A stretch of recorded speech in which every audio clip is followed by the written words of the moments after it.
Democracia ou capitalista? Porque ele diz a democracia tem que ser anticapitalista, anticolonialista e antipatriarcal, viu, Nádia? Ele vai falar, o Boaventura vai falar dessas três dimensões.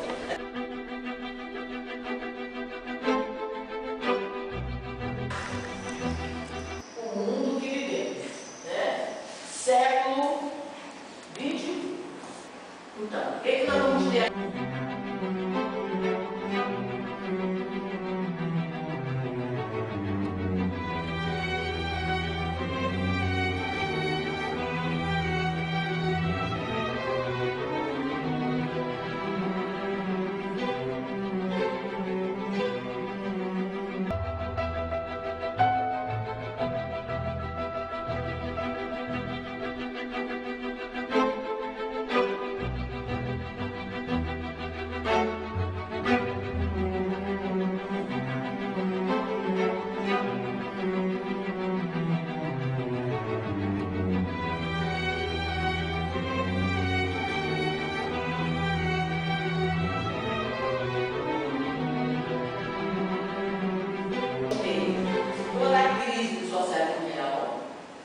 Vem antes da década de 80, né, 89, não é isso?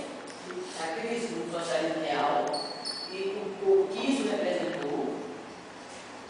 Nós vamos ter um extremo desenvolvimento científico dentro daquilo que a gente vai chamar tecnologização da ciência, que é decorrente da revolução técnico-científica. E eu hoje falo que nós temos uma tecnologização da vida. As máquinas, elas estão mediando todas as formas de sociabilidade. Se você está no trabalho, se você está em casa, se você está no lazer. Pense, por exemplo, que é uma cozinha hoje de uma classe, uma cozinha das classes médias, das elites, e dos setores populares também entra nessa história. Então, o que é? Você tem conforto de micro-ondas, você tem máquina de lavar, em alguns casos máquina de também lavar louça, você tem máquina não sei de quê, você tem mil coisas. Aí você vai para o trabalho, todas as altas tecnologias estão lá. O lazer, você tem que botar, você vai ao cinema, não sei quantas 3D, não sei o quê, enfim, e a vida pessoal. Toda a nossa responsabilidade é mediada pela máquina. As máquinas tornaram-se extensões do nosso corpo. Se você pensar, por exemplo, os celulares hoje eles também servem para a gente falar, mas eles têm mil outras funções. Você tem os tablets, iPod, iPad, smartphone. Então, há uma imposição da gente estar permanentemente conectado. Nós temos que estar conectados o tempo inteiro, plugados, né? E tudo mediado pela máquina. Então, você conseguiu ampliar o espectro da comunicação e você sai da dimensão territorial física e entra no espaço virtual. Você pode estar conversando no WhatsApp, com não sei quantas pessoas ao mesmo tempo, né? O Instagram, não sei o quê, enfim. Aí você amplia o seu espectro de comunicação ligeira, mas você restringe ao máximo as comunicações de vida. L'esclave moderne aurait pu se contenter de sa servitude au travail. Mais à mesure que le système de production colonise tous les secteurs de la vie, le dominé perd son temps dans les loisirs, les divertissements et les vacances organisées.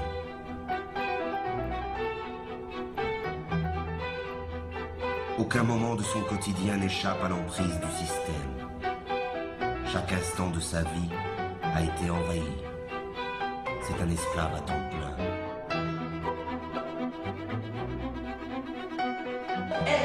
Nós somos hoje, as nossas formas de sociabilidade, de viver e conviver, elas estão mediadas pela máquina. Inclusive a sexual, né? Tudo. Você vai para o médico, mas até os médicos não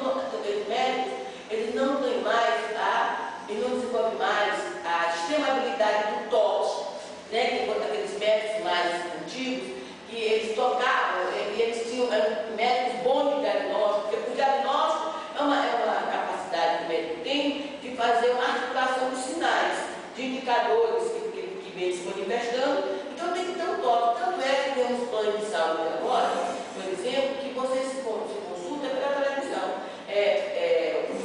A vida, né? E outros tanto. A dona Cida, que estava na minha casa, foi consultar, foi fazer uma consulta da reumatologista, ela paga o plano religiosamente todo mês, com muito sacrifício, aí tal. Aí quando ela chega lá, ela entra numa sala, isso foi marcado, e entra uma médica de São Paulo, falando com ela, pede a enfermeira que está do lado, a atendente que lê o que está nos exames, e toda a consulta é feita assim. Mas isso é o habitual da vida de todos esses. Tem muitos convênios fazendo isso. Então, essa também, olha como reduz o trabalho do vivo. Ao invés de você pagar médico para atender, você tem uma médica lá em São Paulo atendendo gente do Brasil inteiro, em consultas muito rápidas. Aí, o que ela faz para compensar? Ela pede todos os exames. Então, a saúde é mediada, todo o diagnóstico é mediado pelos exames. Qual é a relação que pode existir se ela não me examina?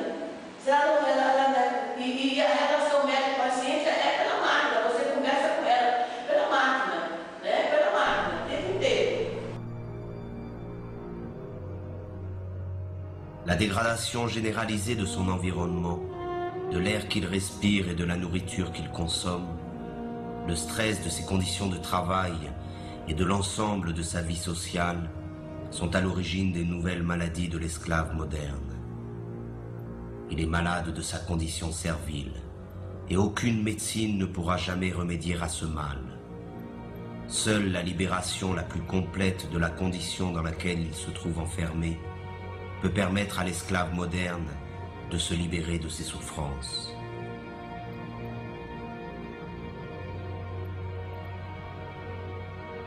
La médecine occidentale ne connaît qu'un remède face aux maux dont souffrent les esclaves modernes, la mutilation.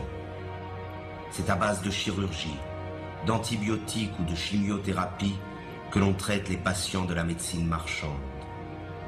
On s'attaque aux conséquences du mal sans jamais en chercher la cause.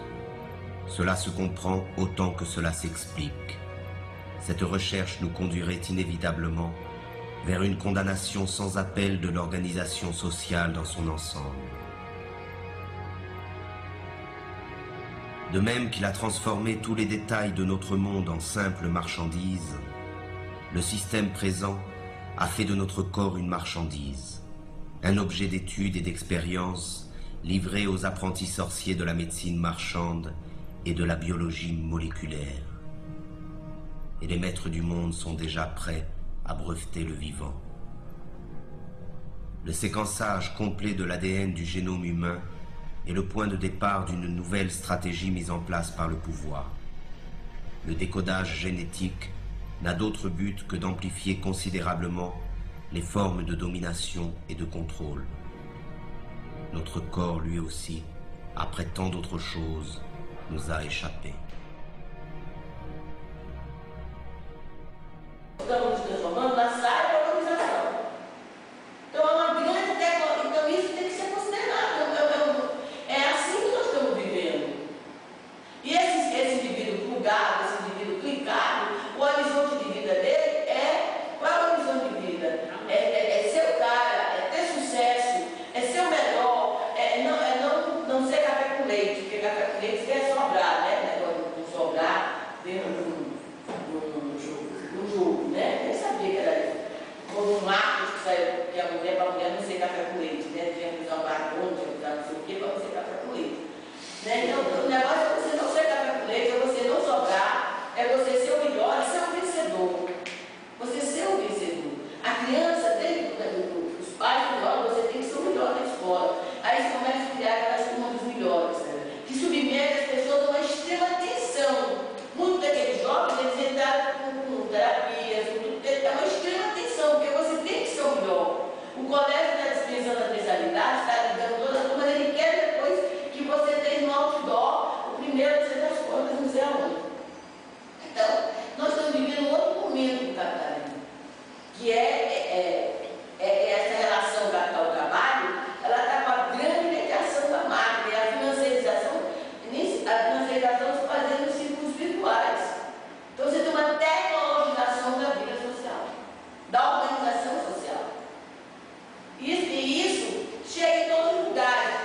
mais aquela demarcação, sociologia urbana, sociologia rural. Essas demarcações, elas estão em questão. Porque o que é o rural hoje? Você vai chegar, se você vai a Sobral, se você vai nos interiores de Sobral, você vai encontrar o pessoal clicado, plugado, inclusive agora com o smartphone, pode, cada ano você coisa mais, você as próprias, como é aquelas casas que você consultou o computador? Não, estou em decadência. Porque agora tem máquinas que fazem, não precisa de lan-house. Você não precisa ter um computador. Você comprou um smartphone, eu não quero conector, eu quero um smartphone. Diz aquele menino muito interessante, ruivo, que não é tão bonito, mas que é desdesejado, uma mulher puxa para cá, outra mulher puxa para lá, ele vai se comunicar com a graça, ele vai. E aí, o que acontece? Então, qual é a perspectiva dos indivíduos plugados? É ser um vencedor, é ter sucesso, né? Isso está na cabeça da gente. Existe toda uma mistificação ideológica da concorrência, diz o David Harvey. A lógica do próprio capitalismo se transforma em ideologia. É a disputa, é a concorrência, né? Por isso, uma das formas mais fecundas para poder confrontar o capitalismo é o coletivo. As relações solidárias, a partilha, isso não faz parte do capitalismo, né? Bem, então essa é uma outra marca da vida, a tecnologização da vida. Bem, e nós temos a financiarização da própria economia. Tudo isso agora está nos desafiando, está nos interpelando, né? Você tem aqui novas formas de valorização e de acumulação do capital.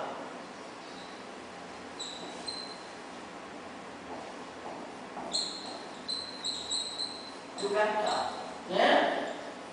Aí você tem, dentro disso, uma precarização estrutural do trabalho, que é um fenômeno do nosso tempo.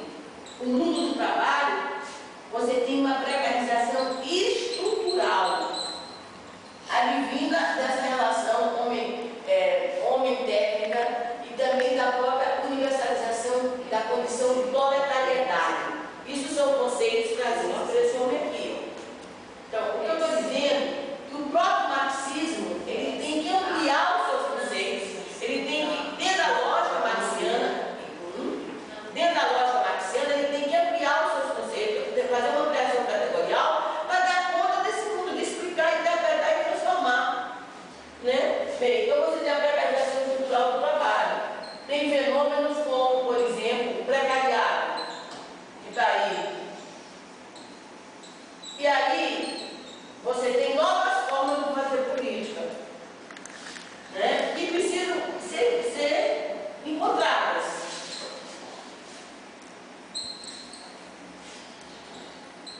E aí, por exemplo, o Boaventura vai falar de uma coisa muito interessante, né? Como é que essa relação capitalismo e democracia vai se dar na Europa global, na Europa, nos países chamados centrais, como é que se dá na América Latina, como é que se dá na África, né? Tem para lembrar essas questões, essas novas formas, esse ciclo de ajuste, essas diferentes configurações, né? Bem, então, frente a isso, nós temos uma certeza. O marxismo, ele se torna indispensável para fazer a crítica disso aqui. Mas acontece que cada vez mais, uma coisa que faz parte desse mundo, é a crítica como um bem raro. Cada vez mais é difícil você pensar o sistema como um todo. Estou falando da crítica no sentido de totalidade. A nossa crítica é muito pontual. Se o Detran me burlou, então eu faço uma crítica ao Detran. Se eu fui ali na universidade, a minha matrícula foi vetada por uma coisa, eu vou fazer uma crítica pontual ali. Mas a crítica ao sistema, a lógica, isso parece que nós estamos cegos. Existe toda uma mistificação ideológica que nos cega. E aí eu vou voltar a Saramago. Saramago tem uma pista maravilhosa com seu ensaio sobre a cegueira. Esse ensaio sobre a cegueira, esse é um livro que a gente não pode deixar de ler, não pode deixar de assistir, é quando a gente começa a perceber que, de fato, nós estamos cegos, a gente não consegue ver. E essa metáfora do Saramago é perfeita, ensaio sobre a cegueira. A gente não vê isso, e aí a gente há toda uma mistificação ideológica, e essa mistificação ideológica,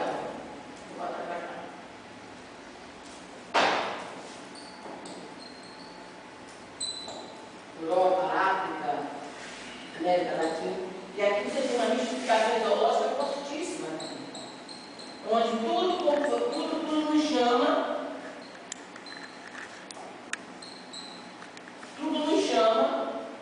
tudo vai nos chamar, o individualismo, o consumismo.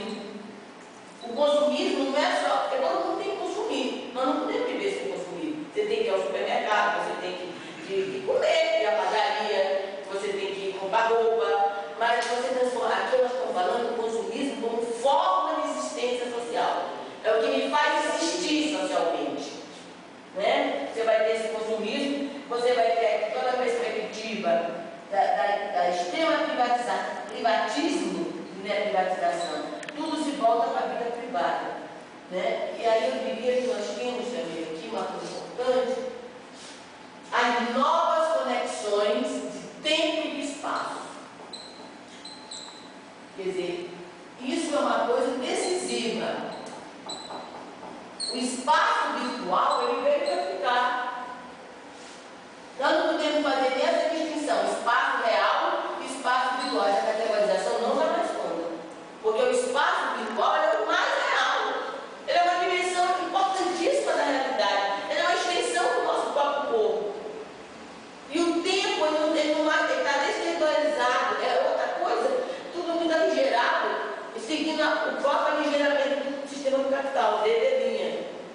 Então, nós precisamos entender, compreender isso nos desafia. E aí eu acho que o marxismo, ele é uma grande alternativa. Mas que tipo de marxismo nós estamos falando? Para desvendar essa relação capitalismo e democracia. E aí, uma coisa que nos instiga, que o amigo vai tratar no seu artigo, é que na América Latina já aconteceu. Vamos pegar Evo Morales, vamos pegar a Venezuela. Esses dois exemplos emblemáticos. Né? Então, o que aconteceu? Tanto na Venezuela como na Bolívia, você não colocou em xeque o padrão da população capitalista. Não. Tanto Evo Morales como o Hugo Chávez, eles trabalharam dentro do capitalismo, dentro da lógica do capital. O que eles fizeram foi uma revolução distributiva. Eles passaram a dar acesso às grandes maiorias da população que não tinha direito à saúde, à educação e tal. Eles viabilizaram de forma diferente, é diferente do modelo da Venezuela, do modelo da Bolívia, mas você tem uma revolução distributiva. Mas eu fico pensando, as contradições vieram a própria democracia, o próprio Evo Morales, para atender esse processo inesgotável de expansão do capital, que hoje se mantém dentro de uma base extrativista muito forte, né? Explorar a América Latina, que é, diz aí, Cláudio. Não, puxa uma palavra. Privatismo. Privatismo. Eu não quis vocês. Então, voltando aqui. Então, eu estava falando que o Evo Morales não. Então, eu estou muito preocupado com a Venezuela. Eu não sei explicar o que está acontecendo na Venezuela, porque a Globo eu já não aguento mais assistir. Eu já tiro, porque eles fazem questão. É tão claro o olhar que eles montam, no sentido da gente dizer assim, é um ditador. E às vezes o ditador, com raiva, ele não tem uma habilidade como o Chaves. Ele faz loucuras, por exemplo. Ele decretou o carnaval a partir de sexta-feira. Aí a menina diz, mas nós não queremos carnaval, nós teremos, como é que vamos fazer carnaval com nossos 13 mortos, com as pessoas que morreram, né? Então, o que aconteceu? Hugo Chávez, houve um golpe contra o Hugo Chávez na década de anos 2000, primeira década dos anos 2000, e a população foi para a rua. garantir esse emprego. População que eu estou falando, os pobres, que estavam nessa terra, que foram contemplados com essa revolução distributiva. Né? Porque você vê as missões, que a Globo não difunde, né? Então o povo foi para a rua. Primeiro ele deu um golpe, aí foi preso. Aí quando saiu, ele ficou no auge. Né? Aí depois ele dar um golpe dele, vocês vão dizer, que aí... Sim, mas aí ele tinha um apoio popular muito grande, que esse Maduro não tem. Há uma divisão, inclusive, interna lá. Então, um apoio popular, e a direita não estava, porque, evidentemente, ele fazia essa revolução distributiva, e apoiando, querendo fazer a ALBA, essa aliança, tentando articular os países do Sul, usando o petróleo para isso, ele contrariou muitos interesses. Então, a direita não tinha como... Estava lá presente, disputando, que a luta de classe não acabou, nem na Bolívia, ela é fortíssima, né? Mas ele tinha um respaldo popular e era uma pessoa extremamente carismática. Aí vem um aporte bebeliano que nos ajuda a entender. Ele, além da dominação, né, vamos dizer, institucional, ele tinha um carisma muito forte, que o Maduro não tem, acho isso fundamental. Tinha um programa, né? Tinha um programa. Acontece que as contradições do capitalismo, porque eles não, o que foi que aconteceu na Bolívia e no Equador? Eles não mexeram com o padrão da acumulação. Então as contradições do capitalismo eram bom, na inflação, não sei o quê. Tanto que quando o Chávez morreu, se dizia que ele não conseguiu a nível da economia fazer grandes avanços. Né? Bem, então, o que acontece agora? Agora você tem estudantes jovens, a Globo toda hora mostra uma praça inteira de gente. Você tem duas mobilizações populares. A da direita e a da esquerda. E aí, onde isso vai dar? Onde é que isso vai dar? Naquela época do Jânio estava vendo aquela passeata das famílias, com Deus pela liberdade, né? Exatamente, tinha um movimento, como o Jânio tinha sido ministro do trabalho, ele tinha muita proximidade com o movimento sindical. Então o movimento sindical abalava o Brasil assim muito forte. Era outro? Exatamente. Sindical na barra, mas não, mas eu dizendo que a só está dizendo esquerda e direita, né? Comparando. Aí do lado veio a grande passeata das famílias com Deus pela liberdade. Foi um movimento de tese que era esquerda e um movimento de direita que gerou a ditadura. Por isso que o Gramsci diz que há uma determinação do econômico, mas a política, o ideológico tem o seu peso. Ele interfere nessa história, né? Bem, então, nós estamos agora, né? Aí, como fica? Nós estamos vivendo um conflito em relação, por exemplo, ao Evo Morales. O Evo Morales vem um dos povos que foi atingido pelo colonialismo, o povo indígena. Então, de dentro do povo indígena, eles tiveram força para garantir um governo, né? Eles tiveram força para garantir um governo. Então, Evo Morales entra com todas as bênçãos e fazendo também enveredou por essa coisa distributiva e havia um controle popular. Mas o que aconteceu? O capitalismo, inclusive brasileiro, né, através do BNDES e tal, ele foi, hoje o capitalismo, ele vive a partir de duas grandes esferas. Né? A especulação financeira e o extrativismo, explorando os recursos naturais. E justamente as terras indígenas, as terras dos povos originários, é onde você vai encontrar a biodiversidade. Então, há uma busca, vamos dizer assim, avassaladora do capital porque você está chegando numa crise ambiental. Então, essa biodiversidade é disputada. Né? Então, o que fez Evo Morales? Contrariou, para atender às exigências do capital, ele passou muita coisa por cima das terras indígenas. Ele desconsiderou interesses indígenas. Olha aí a democracia e o capitalismo, como é tensa. Então, hoje você tem uma forte oposição a Evo Morales por parte das comunidades indígenas. E aí o Evo Morales fica dessa corda bamba, desse fio da navalha. Né? Porque também o Evo Morales está pelo capitalismo. Aí chega Wood e diz que o capitalismo é antitético à democracia. Aí diz o Boaventura a mesma coisa, diz o Boaventura.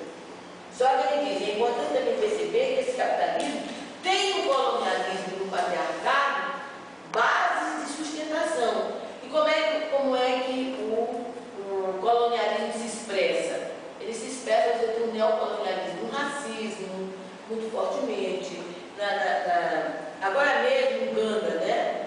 Vocês estão acompanhando a história de Uganda, até agora dos movimentos, né? Homossexuais que eles criminalizaram, baixaram a lei dizendo que vão ser presos e mortos. Aí, vários países, a própria Nações Unidas, enfim, estão entrando, estão dizendo que não vão mais apoiar a Uganda, tudo. Aí está lá a história. Então você vê que esse neocolonialismo ele parece, em termos étnicos, em termos de orientação sexual, né? Você vê no Brasil, em termos, por exemplo, de origem da cidade, por exemplo, quem mora na periferia, quem mora no Bom Jardim, quem mora no centro ônibus, não é bem visto. As classificações passam por aí também. Você tem, em termos de religiões, então você tem um colonialismo muito presente, articulado com o capitalismo. A gente está vendo que, por exemplo, por quê? Como é que a gente explica os rolezinhos? Quem é que compõe o rolezinho? São sobretudo jovens negros de periferia. O rolezinho não é um precariado, é muito mais jovens negros de periferia que são barrados nos jovens. Então eles são barrados individualmente, mas eles descobrem que no grupo, no grande coletivo, eles amedrontam. Então o rolezinho ele mostra as formas de domínio do capital articuladas com o neocolonialismo. Aqui você mora na periferia, onde é que você mora? No Bom Jardim, vixe. Né? É o vixe do vixe. A Leila Paz, que é minha orientanda, ela trabalha na área, que o próprio Bom Jardim, ele reproduz isso. O Bom Jardim tem vários bairros dentro do grande Bom Jardim, várias comunidades, e os próprios moradores fazem uma categorização entre eles e os outros. Então, por exemplo, ela trabalha com uma comunidade que é o vixe do vixe. Né? Então você vê que você não pode esquecer também a dimensão colonialista e a dimensão patriarcal.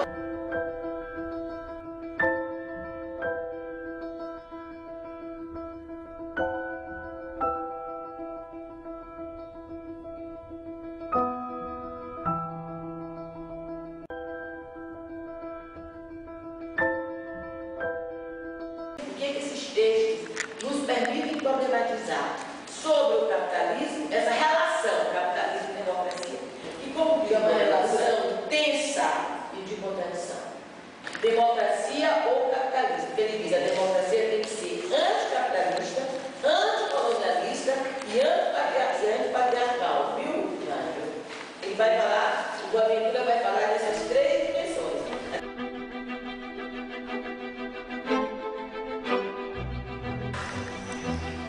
O mundo que vivemos, né?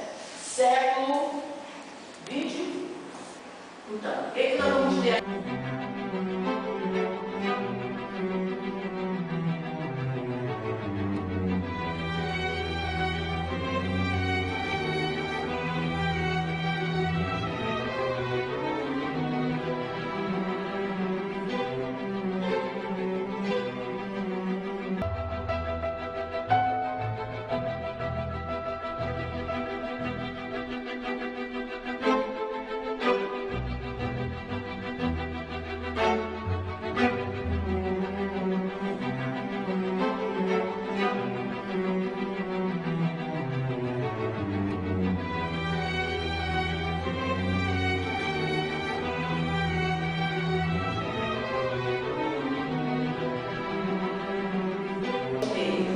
Toda a crise do socialismo real, que vem antes, vem aqui na década de 80, né, 89, não é isso? A crise do socialismo real e o que isso representou. Nós vamos ter um extremo desenvolvimento científico dentro daquilo que a gente vai chamar tecnologização da ciência, que é decorrente da revolução tecnocientífica. E eu hoje falo que nós temos uma tecnologização da vida. As máquinas, elas estão mediando todas as formas de sociabilidade. Se você está no trabalho, se você está em casa, se você está no lazer. Pense, por exemplo,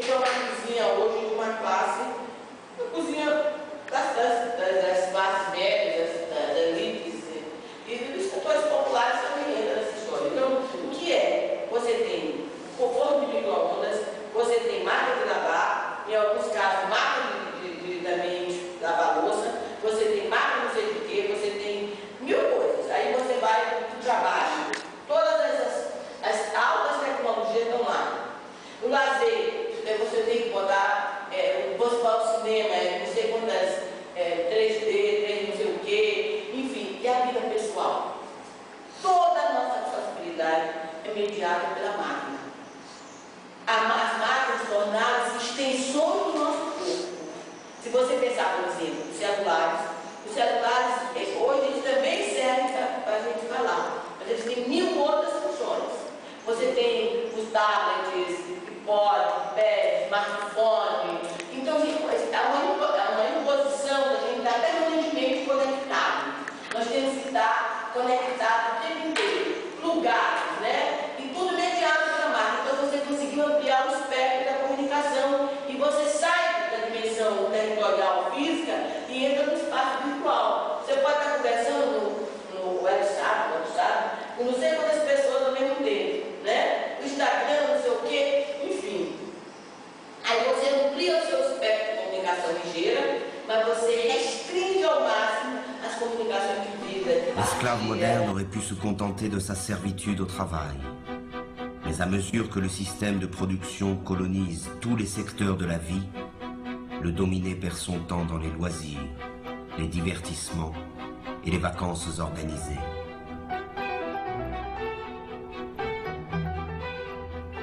Aucun moment de son quotidien n'échappe à l'emprise du système. Chaque instant de sa vie a été envahi. C'est un esclave à temps plein.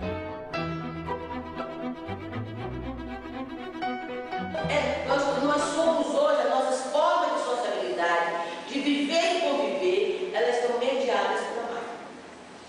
Inclusive a sexual, né? Tudo. Você vai para o médico, mas até comigo, os médicos, eles não têm mais eles não desenvolvem mais a extremabilidade do toque, né? Que aqueles médicos mais antigos, que eles tocavam, e eles tinham médicos bons de diagnóstico, porque o diagnóstico é uma capacidade que o médico tem de fazer uma articulação dos sinais, de indicadores que vem se manifestando. Então tem que ter um toque. Tanto é que temos planos de saúde agora, por exemplo, que você se consulta pela televisão. A vida, né? E outros tanto. A dona Cida, que estava na minha casa, foi consultar, foi fazer uma consulta no reumatologista, ela paga o plano religiosamente todo mês, com muito sacrifício, aí tal. Aí quando ela chega lá, ela entra numa sala, isso foi marcado, e entra uma médica de São Paulo, falando com ela, pede a enfermeira que está do lado, a atendente, que lê o que está nos exames, e toda a consulta é feita assim. Mas isso é o habitual da vida de todos esses. Tem muitos convênios fazendo isso. Então, essa também, olha como reduz o trabalho vivo. Ao invés de você pagar médicos para atender, você tem uma médica lá em São Paulo atendendo gente que deve ter, em consultas muito rápidas. Aí, o que ela faz para compensar? Ela pede todos os exames. Então, a saúde é mediada, todo o diagnóstico é mediado pelos exames. Qual é a relação que pode existir se ela não me examina? Se ela não, e a relação médico-paciente é pela máquina, você conversa com ela pela máquina, né? Pela máquina, o tempo inteiro. La dégradation généralisée de son environnement, de l'air qu'il respire et de la nourriture qu'il consomme, le stress de ses conditions de travail et de l'ensemble de sa vie sociale sont à l'origine des nouvelles maladies de l'esclave moderne. Il est malade de sa condition servile, et aucune médecine ne pourra jamais remédier à ce mal. Seule la libération la plus complète de la condition dans laquelle il se trouve enfermé peut permettre à l'esclave moderne de se libérer de ses souffrances.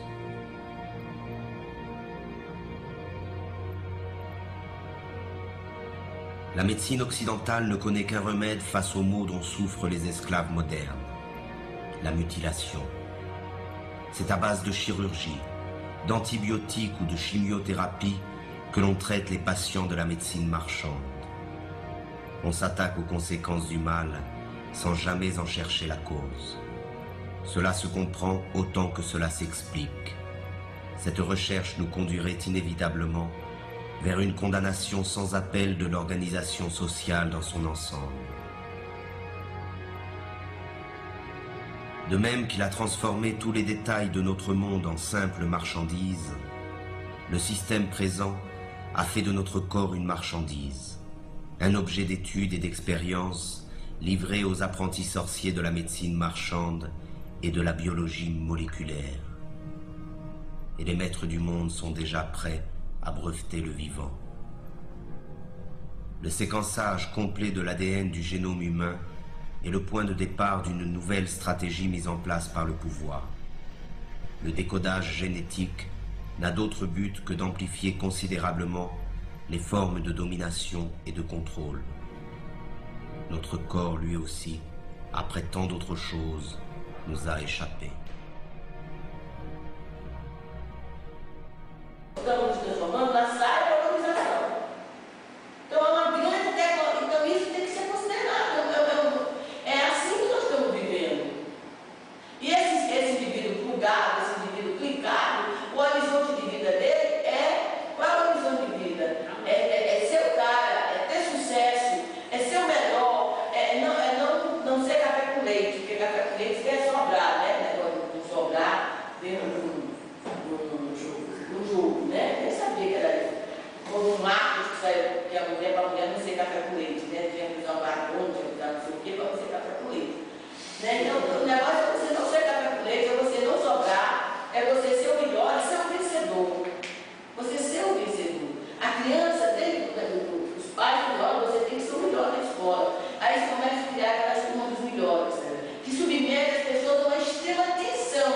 Muitos daqueles jovens, eles entraram com terapias, é uma extrema tensão, porque você tem que ser o melhor. O colégio está dispensando a especialidade, está ligando toda a turma, mas ele quer depois que você tenha no outdoor o primeiro a ser das contas, não sei aonde. Então, nós estamos vivendo um outro momento do capitalismo, que é essa relação capital-trabalho, ela está com a grande mediação da máquina, e a financiarização se fazendo nos círculos virtuais. Então você tem uma tecnologização da vida social, da organização social. E isso chega em todos os lugares. Nós não podemos mais ter aquela demarcação, sociologia urbana, sociologia rural.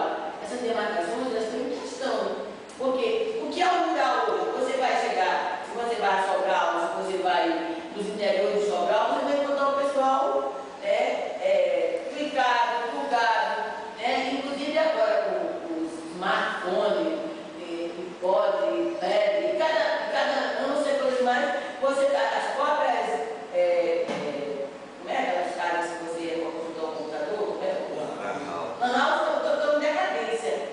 Porque agora tem máquinas que fazem, não precisa de nan-house. Você não precisa ter um computador. Você comprou um smartphone, eu não quero conector, eu quero um smartphone. Diz aquele menino muito interessante, ruivo, que não é tão bonito, mas que é desdesejado, uma mulher puxa para cá, outra mulher puxa para lá, ele vai se comunicar com a graça, ele vai... E aí, o que acontece? Então, qual é a perspectiva dos indivíduos plugados? É ser um vencedor, é ter sucesso, né? Isso está na cabeça da gente. Existe toda uma mistificação ideológica da concorrência, diz o David Harvey. A lógica do próprio capitalismo se transforma em ideologia. É a disputa, é a concorrência, né? Por isso, uma das formas mais fecundas para poder confrontar o capitalismo é o coletivo. As relações solidárias, a partilha, isso não faz parte do capitalismo, né? Bem, então essa é uma outra marca da vida, a tecnologização da vida. Bem, e nós temos a financiarização da própria economia. Tudo isso agora está nos desafiando, está nos interpelando, né? Você tem aqui novas formas de valorização e de acumulação do capital.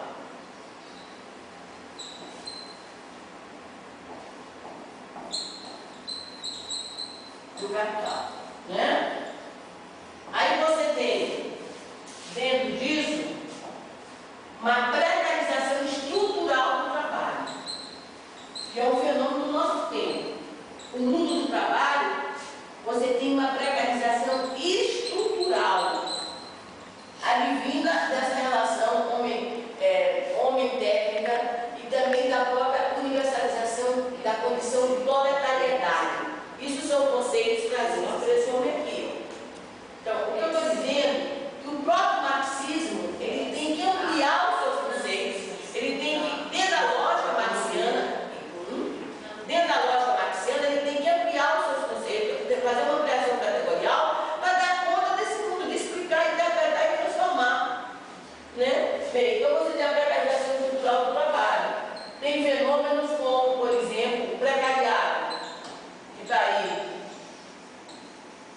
E aí, você tem novas formas de fazer política, né? Que precisam ser encontradas.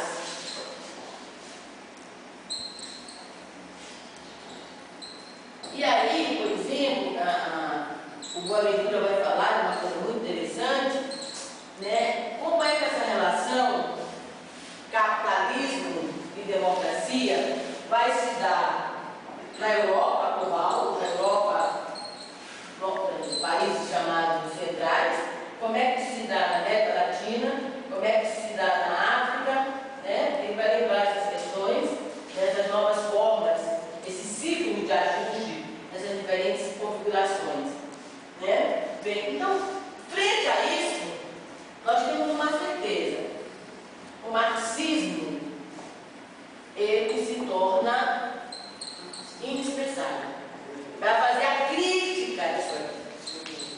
Mas acontece que cada vez mais, uma coisa que faz parte desse mundo, é a crítica como um bem raro. Cada vez mais é difícil você pensar o sistema como um todo. Estou falando da crítica no sentido de totalidade. A nossa crítica é muito pontual. Se o Detran me burlou, então eu faço uma crítica ao Detran. Se eu fui ali na universidade, a minha matrícula foi vetada por alguma coisa, eu vou fazer uma crítica pontual ali. Mas a crítica ao sistema, a lógica, isso parece que nós estamos cegos. Existe toda uma mistificação ideológica que nos cega. E aí eu vou voltar a Saramago. Saramago tem uma pista maravilhosa com o seu ensaio sobre a cegueira. Esse ensaio sobre a cegueira, esse é um livro que a gente não pode deixar de ler, que não pode deixar de assistir, é quando a gente começa a perceber que, de fato, nós estamos cegos, a gente não consegue ver. E essa metáfora do Saramago é perfeita, ensaio sobre a cegueira. A gente não vê isso, e aí há toda uma mistificação ideológica, e essa mistificação ideológica, vou botar pra cá.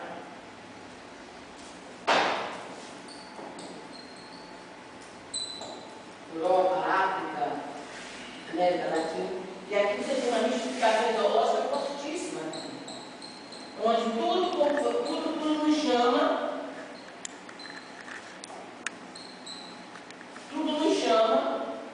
tudo vai nos chamar, o individualismo, o consumismo.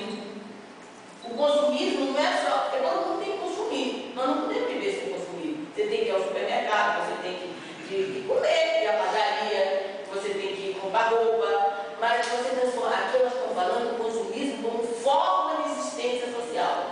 É o que me faz existir socialmente. Né? Você vai ter esse consumismo, você vai ter toda a perspectiva da extrema privatismo, né, privatização. Tudo se volta para a vida privada. Né? E aí eu diria que nós temos também aqui uma coisa importante, as novas conexões de tempo e de espaço. Quer dizer, isso é uma coisa decisiva. O espaço virtual, ele veio para ficar. Nós não podemos fazer nem essa distinção, espaço real e espaço virtual. Essa categorização não vai mais conta. Porque o espaço virtual é o mais real. Ele é uma dimensão importantíssima da realidade. Ele é uma extensão do nosso próprio corpo. E o tempo, ele não está descentralizado. É outra coisa, tudo muito aligerado, seguindo o próprio aligeramento do sistema do capital, DDlinha. Então, nós precisamos entender, compreender isso nos desafia. E aí eu acho que o marxismo, ele é uma grande alternativa. Mas que tipo de marxismo nós estamos falando?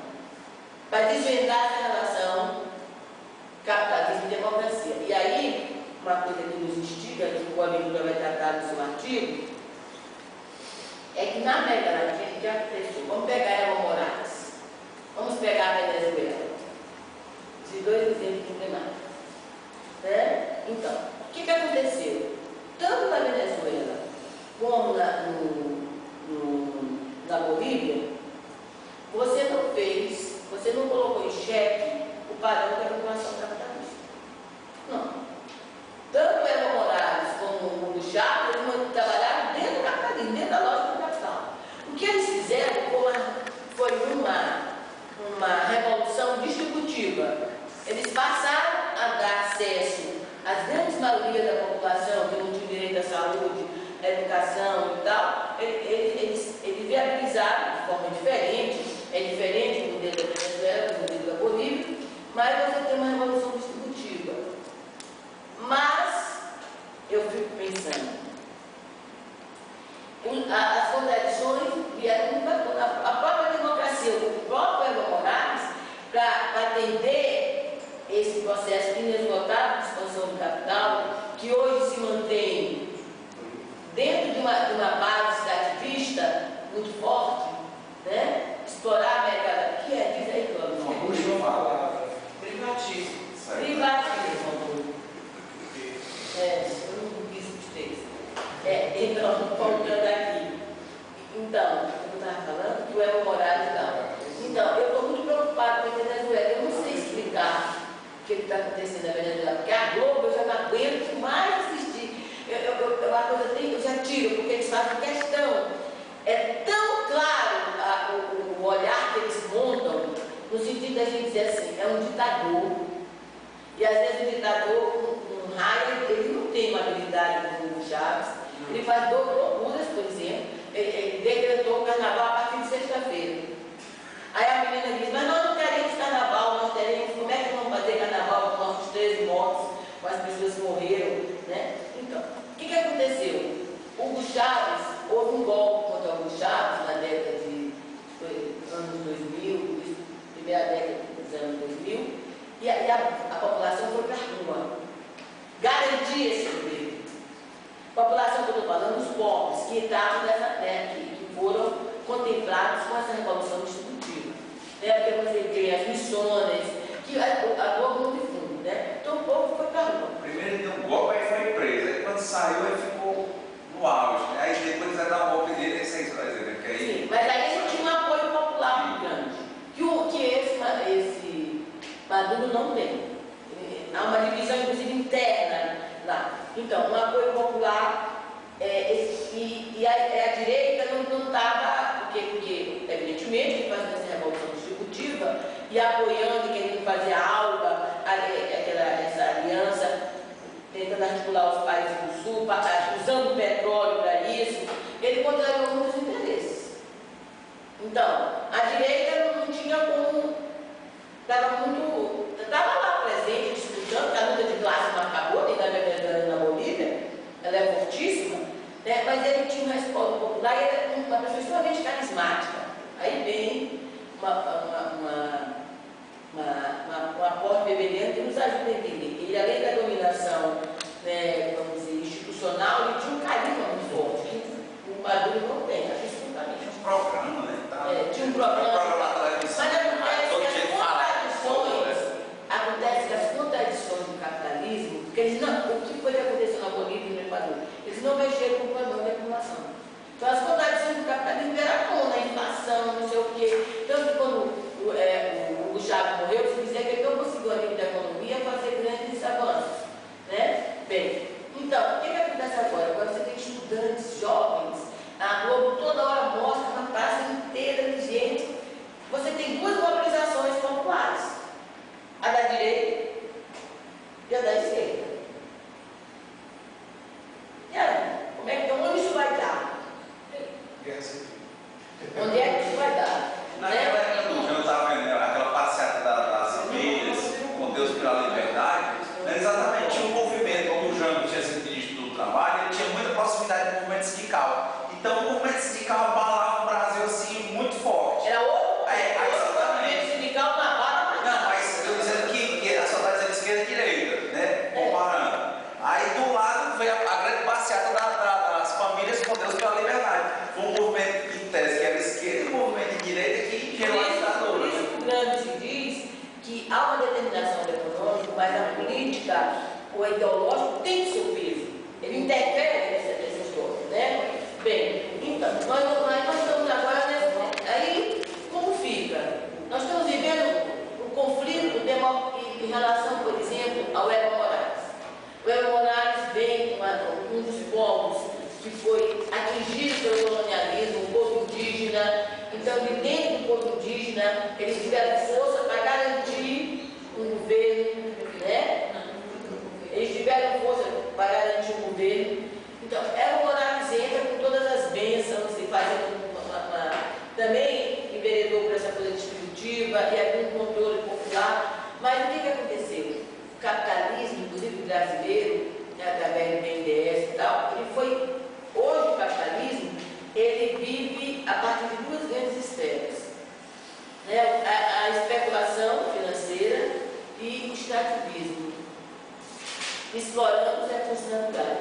E justamente as terras indígenas, as terras dos povos originários, é onde você vai encontrar a biodiversidade.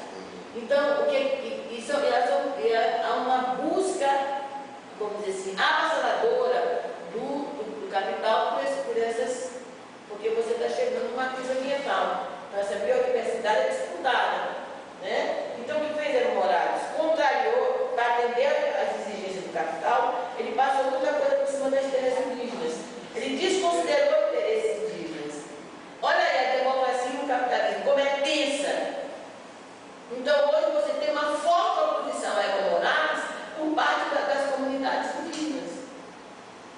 E aí o Evo Morales fica nessa corda bamba, desse fio da navalha.